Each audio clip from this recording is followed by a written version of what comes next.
नमस्कार। आज के इस खास विश्लेषण में आपका स्वागत है। आज हम सीधे हिमालय की ऊंचाइयों में चलते हैं और बात करते हैं केदारनाथ धाम की। एक ऐसा रहस्यमय ढांचा जो विज्ञान, मिथक और इतिहास का एकदम परफेक्ट कॉम्बिनेशन है। मतलब सोचकर ही हैरानी होती है कि हजारों साल पहले बिना किसी मॉडर्न टेक्नोलॉजी के इसे कैसे बनाया गया होगा। और उससे भी बड़ा सवाल, 2013 की उस खौफनाक बाढ़ में जब सब कुछ तिनके की तरह बह गया था तो ये मंदिर कैसे खड़ा रहा। तो चलिए बिना किसी देरी के इस अद्भुत स्रोत सामग्री के विश्लेषण में गहराई से गोता लगाते हैं। आज के हमारे इस विश्लेषण में हम कई दिलचस्प पहलुओं को कवर करने वाले हैं। शुरुआत करेंगे 2013 की उस भयानक बाढ़ और मंदिर के सर्वाइवल से। उसके बाद हम समझेंगे इसकी प्राचीन इंटरलॉकिंग वास्तुकला को, फिर इसके पौराणिक इतिहास पर नजर डालेंगे। इसके बाद हम बात करेंगे उस दौर की जब यह मंदिर 400 सालों तक बर्फ में दबा रहा।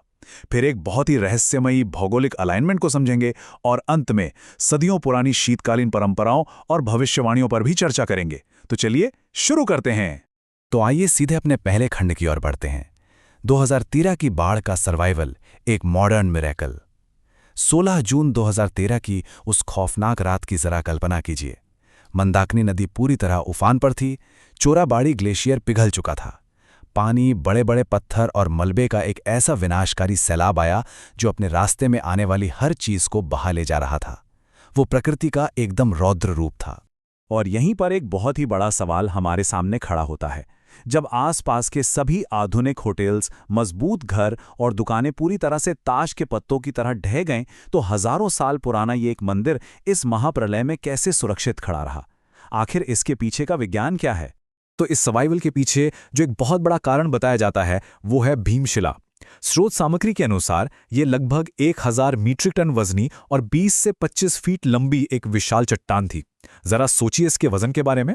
ये चट्टान पहाड़ से खिसककर बाढ़ के पानी के साथ बहती हुई नीचे आई, लेकिन एकदम चमत्कारिक तरीके से मंदिर से ठीक 50 फीट पीछे आकर रुक गई। महाभारत के महाबली भीम के नाम पर जानी जाने वाली इस शिला ने बाढ़ के उस विनाशकारी पानी को सचमुच 2 हिस्सों में बांट दिया। पानी मंदिर के दोनों ओर से निकल गया और अंदर शरण लिए हुए लगभग 300 लोगों की जान बाल बाल बच गई। लेकिन देखिए, सबसे महत्वपूर्ण बात यह है कि सिर्फ भीमशिला ही मंदिर के बचने का इकलौता कारण नहीं थी। और यही हमें हमारे दूसरे खंड की ओर ले जाता है, जो है प्राचीन इंटरलॉकिंग वास्तुकला।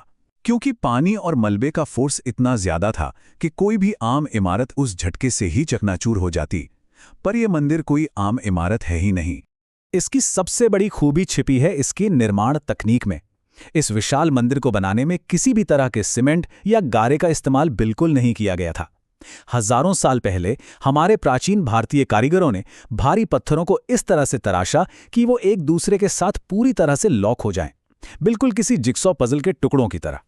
ये बिना सीमेंट वाली जो इंटरलॉकिंग तकनीक है ना, ये भारी पत्थरों को आपस में इतनी मजबूती से जकड़ देती है कि संरचना में एक तरह का लचीलापन भी रहता है और वो पूरी तरह से अभेद्य भी बन जाती है। और इसी इंटरलॉकिंग तकनीक का ही कमाल है कि इन सदियों में इस मंदिर ने सिर्फ 2013 की प्रलंकारी बाढ़ ही नहीं झेली है, बल्कि विनाशकारी भूकंपों और भयंकर हिमालयी बर्फीले तूफानों जैसे भारी पर्यावरणीय दबावों का भी डटकर सामना किया है। मंदिर की दीवारें आज भी वैसी ही सीना ताने खड़ी हैं जैसे सदियों पहले थीं। सच कहूं तो ये इंजीनियरिंग की एक ऐसी मिसाल है जो आज के मॉडर्न आर्किटेक्ट्स को भी हैरत में डाल देती है। चलिए अब समय में थोड़ा पीछे चलते हैं।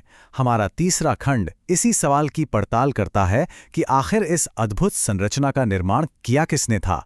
इतिहास और हमारी पौराणिक कथाएं दोनों ही इस बारे में कई अलग अलग और दिलचस्प दृष्टिकोण सामने रखती हैं, जिनका हम यहाँ निष्पक्ष रूप से विश्लेषण करेंगे। तो अगर सबसे प्रमुख पौराणिक मान्यता की बात करें तो वो महाभारत के पांडवों से जुड़ी है। ऐसा माना जाता है कि कुरुक्षेत्र के युद्ध के बाद अपने पापों से मुक्ति पाने के लिए पांडव भगवान शिव की खोज में सीधे हिमालय आए थे। कथाओं में जिक्र है कि शिव जी ने बैल यानी नंदी का रूप धारण कर लिया था, और जब भीम ने उन्हें पकड़ने की कोशिश की तो वे धरती में समाने लगे। मान्यता यह है कि शिव जी के शरीर के अलग अलग हिस्से 5 स्थानों पर प्रकट हुए, जिन्हें आज हम पंचकेदार कहते हैं। केदारनाथ में उनके पीठ या कुबड़ वाले हिस्से की पूजा होती है, और शायद यही वजह है कि यहाँ का शिवलिंग बाकी शिवलिंगों से आकार में एकदम अलग है। दूसरी तरफ अगर हम ऐतिहासिक दस्तावेजों पर गौर करें तो एक काफी विस्तृत टाइमलाइन सामने आती है। पौराणिक युग में पांडवों और नर नारायण की कथाओं के बाद ऐसा माना जाता है कि 8वीं शताब्दी में आदि शंकराचार्य जी ने इस मंदिर का जीर्णोद्धार करवाया था। फिर थोड़ा और आगे बढ़ें तो मध्य प्रदेश के ग्वालियर में मिले एक शिलालेख से संकेत मिलता है कि 11वीं सदी में मालवा के राजा भोज ने भी इसके निर्माण में एक अहम भूमिका निभाई थी। और फिर 1882 में E.T. एटकिंसन के जो रिकॉर्ड्स हैं उनके अनुसार जो ढांचा हम आज देखते हैं वो अपेक्षाकृत नया है, जिसे पुराने नष्ट हो चुके भवन के ठीक ऊपर बनाया गया था। आइए अब आगे बढ़ते हैं अपने चौथे खंड की तरफ, जो हमें इस मंदिर के इतिहास के एक और बेहद चुनौतीपूर्ण अध्याय में ले जाता है। ये एक ऐसा दौर था जिसने इस संरचना की मजबूती का शायद सबसे लंबा और सबसे कड़ा टेस्ट लिया था, द लिटिल आइस एज, यानी छोटा हिमयुग। 400 ये नंबर बहुत ही ज्यादा महत्वपूर्ण है, क्योंकि शोध बताते हैं कि 13वीं से 17वीं शताब्दी के बीच हिमालय में ग्लेशियरों का विस्तार इतना ज्यादा बढ़ गया था कि केदारनाथ धाम जैसा ये पूरा विशाल क्षेत्र लगातार 400 सालों तक बर्फ की एक बेहद मोटी परत के नीचे पूरी तरह से दबा रहा। अब इस स्लाइड की सबसे दिलचस्प बात यह है कि 400 साल तक बर्फ में दबे रहने की ये बात कोई मिथक या मनगढ़ंत कहानी नहीं है, बल्कि इसे बाकायदा आधुनिक विज्ञान ने प्रमाणित किया है। Wadia institute of Himalayan geology के वैज्ञानिकों ने ल्यूमिनस डेटिंग तकनीक का इस्तेमाल किया और मंदिर की दीवारों पर ग्लेशियर की रगड़ और दबाव के निशानों की पुष्टि की। मतलब विज्ञान ने भी साबित कर दिया है कि यह ढांचा 400 साल तक एक तरह के डीप फ्रीज में था। लेकिन फिर वही बात, उन इंटरलॉकिंग पत्थरों की वजह से इस विशाल मंदिर को कोई भी नुकसान नहीं पहुंचा। तो भूविज्ञान यानी जियोलॉजी से अब हम भूगोल यानी ज्योग्राफी की ओर चलते हैं। हमारा 5वां खंड एक ऐसी पहेली पर बात करता है जिसने आज के बड़े बड़े वैज्ञानिकों और आर्किटेक्ट्स का भी दिमाग घुमा रखा है। हम बात कर रहे हैं एक रहस्यमय और अत्यंत सटीक भौगोलिक संरेखण की। 79 डिग्री पूर्व, ये लॉन्गिट्यूड यानी देशांतर रेखा बहुत ही अहम है। जरा सोचिए, प्राचीन भारतीय वास्तुकारों ने बिना किसी सैटेलाइट, बिना किसी आधुनिक तकनीक या जीपीएस सिस्टम के केवल अपने खगोलीय ज्ञान के बल पर एक ऐसा काम कर दिखाया था जो आज के समय में भी अचंभित कर देता है। और ये अलाइनमेंट कितना सटीक है, इसका अंदाजा आप इसी बात से लगा सकते हैं कि उत्तर में उत्तराखंड के केदारनाथ से लेकर एकदम दक्षिण में तमिलनाडु के रामेश्वरम तक 2383 किलोमीटर की लंबी दूरी में फैली ये प्राचीन शिव मंदिर लगभग एक ही सीध में इसी 79 डिग्री देशांतर कर स्थित हैं। इनमें से कई मंदिर तो पंच तत्वों जैसे पृथ्वी, अग्नि और आकाश का प्रतिनिधित्व भी करते हैं। अब इसे सिर्फ एक इत्तेफाक तो बिल्कुल नहीं माना जा सकता है ना, ये सदियों पहले के उस गहरे ब्रह्मांडीय और वास्तु ज्ञान का एक जीता जागता प्रमाण है जिसे आज हम डिकोड करने की कोशिश कर रहे हैं। ये अद्भुत अलाइनमेंट हमें वापस आज के समय में ले आता है, लेकिन इस मंदिर का रहस्य यहीं खत्म नहीं होता। हमारे आखिरी खंड में हम आज भी निभाई जाने वाली कुछ अनूठी शीतकालीन परंपराओं और आने वाले समय की प्राचीन भविष्यवाणियों का विश्लेषण करेंगे। जैसा कि हम जानते हैं, भारी बर्फबारी की वजह से केदारनाथ मंदिर सर्दियों में पूरी तरह से अगम्य हो जाता है। वहां जाना नामुमकिन सा हो जाता है। इसीलिए हर साल भाई दूज के बाद मंदिर के कपाट बंद कर दिए जाते हैं और फिर एक अत्यंत प्राचीन और सम्मानजनक प्रक्रिया के तहत भगवान की प्रतिमा को पहाड़ से नीचे ऊखीमठ ले जाया जाता है।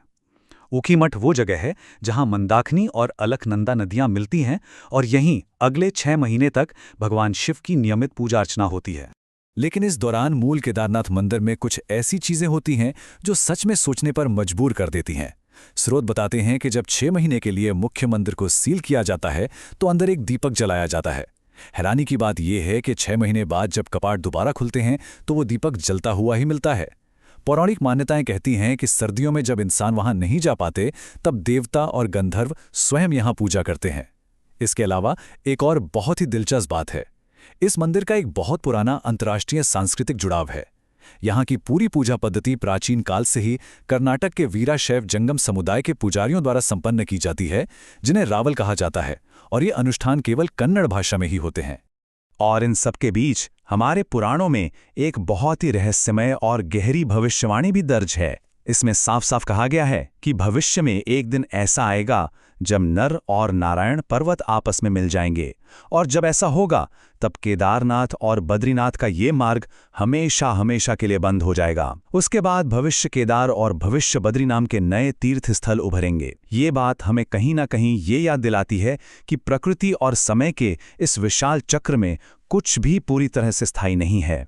तो अंत में एक बहुत बड़ा सवाल हमारे जहन में छूट जाता है, आखिर हिमालय की इन असीम गहराइयों में और कौन सी प्राचीन तकनीकें, अनसुलझे भूगोलिक अलाइनमेंट्स और चिरस्थायी रहस्य छिपे हो सकते हैं, जो आज भी खोजे जाने का इंतजार कर रहे हैं। केदारनाथ का बाढ़ में बचना, इसकी कमाल की वास्तुकला और इसकी परंपराएं हमें साफ तौर पर बताती हैं कि विज्ञान और इतिहास के ऐसे कई पन्ने हैं जिन्हें पूरी तरह से पढ़ा जाना अभी बाकी है। आज के इस विश्लेषण से जुड़ने के लिए आपका बहुत बहुत धन्यवाद।